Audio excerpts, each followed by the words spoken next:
नमस्कार दोस्तों, आज बात करने वाला हूँ टीडीएस डिमांड के बारे में। हाँ जी दोस्तों, अगर आपको टीडीएस डिमांड आ गया है इनऑपरेटिव पैन के कारण, तो उसके लिए गवर्नमेंट ने एक रिलीफ प्रोवाइड कराया था, उसके बारे में बात करेंगे। इसके लिए एक सर्कुलर इशू किया हुआ है पहले से ही, जो कि 23 अप्रैल 2024 को ये सर्कुलर इशू हुआ था, सर्कुलर नंबर 6/24। चलिए डिटेल में समझेंगे कि टीडीएस का अगर डिमांड आ जाए इनऑपरेटिव पैन के कारण तो कैसे अब इस सर्कुलर के अकॉर्डिंग आपको रिलीफ मिल जाएगा।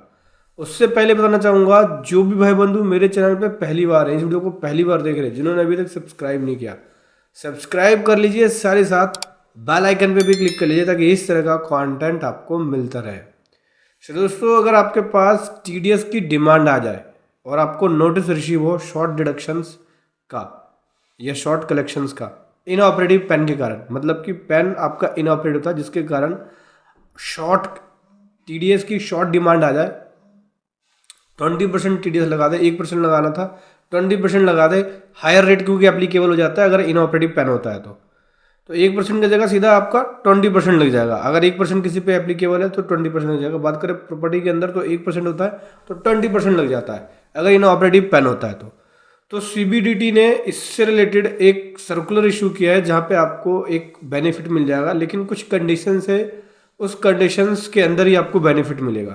क्या कंडीशन है? पहला कंडीशन समझना कि अगर ट्रांजैक्शन, जो ट्रांजैक्शंस हुई है, कौन सी ट्रांजैक्शंस? टीडीएस की ट्रांजैक्शन, चाहे टीडीएस काटने की या टीडीएस पेमेंट करने की, 31 मार्च 24 तक है। मतलब कि इनऑपरेटिव पेन अगर आपका फाइनेंशियल ईयर 23-24 में हुआ है, ठीक है, और उसके अंदर ही आपने रिटर्न फाइल करी है और टीडीएस जो आपने काटा है या डिडक्ट किया है उसी फाइनेंशियल ईयर के अंदर है, डिपॉजिट किया है, तो आपको इसका बेनिफिट मिलेगा।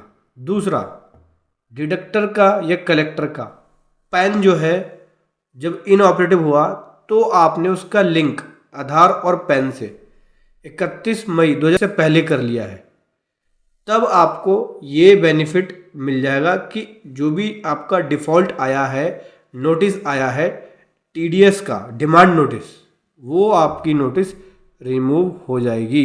तो इस तरह की डिमांड जो है वो आपकी रिमूव हो जाएगी। और अगर आपकी डिमांड नहीं रिमूव होती तो आप एप्लीकेशन लगा सकते हैं अपने इनकम टैक्स ऑफिस में, जो आपकी जुरिडिक्शन है वहाँ पे। लेकिन ये दो कंडीशन अगर सेटिस्फाइड करते हैं तभी आप एप्लीकेशन लगा सकते हैं। आप चाहे तो हमारी पेड प्रोफेशनल सर्विसेज ले सकते हैं टीडीएस डिमांड जो आया है उसको रिमूव करने के लिए, लेकिन बशर्ते आपको ये दोनों कंडीशन फुलफिल करना चाहिए। पेड सर्विसेज का लिंक वीडियो के डिस्क्रिप्शन में मिल जाएगा।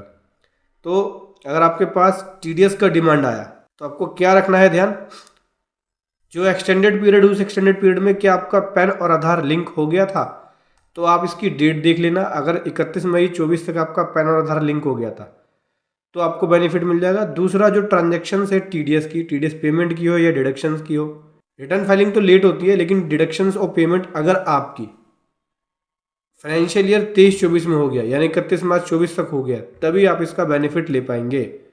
और ऐसे टैक्स पेयर जिसकी ट्रांजैक्शन 1 अप्रैल 24 के बाद हुई, या 1 अप्रैल 24 से हुई या 1 अप्रैल 24 के बाद हुई, और जिनका पैन और आधार लिंक नहीं था, उन्होंने बाद में लिंक कराया, तो इनका डिफ़ॉल्ट रिमूव नहीं होगा एप्लीकेशन देने पे। इनको एक तरीका ये है कि अगर फर्स्ट क्वार्टर में, जैसे कि फाइनेंशियल ईयर 24-25 चल रहा है, फर्स्ट क्वार्टर में अगर इनऑपरेटिव था या सेकंड क्वार्टर में इनऑपरेटिव था, तो आप उस पेन को हटा दो जो इनऑपरेटिव था और करेक्शन की return, revise TDS return file कर दो, और उस पेन को नेक्स्ट क्वार्टर में दिखा दो जो करंट की फाइल करोगे, उससे पहले उसका पेन और आधार लिंक करा लेना, ठीक है। उनके लिए ये सॉल्यूशन है। अदरवाइज अगर वो ऐसा नहीं करते हैं तो जो भी डिमांड होगी शॉर्ट डिडक्शंस की, वो डिमांड जमा करानी पड़ेगी हायर रेट पे। और अगर आप जब टीडीएस की रिटर्न फाइल करते हैं तो उसको ज़रूर चेक करें कि पेन इनऑपरेटिव तो नहीं है। अगर इनऑपरेटिव होगा तो हायर रेट टीडीएस के लगेगा 20%।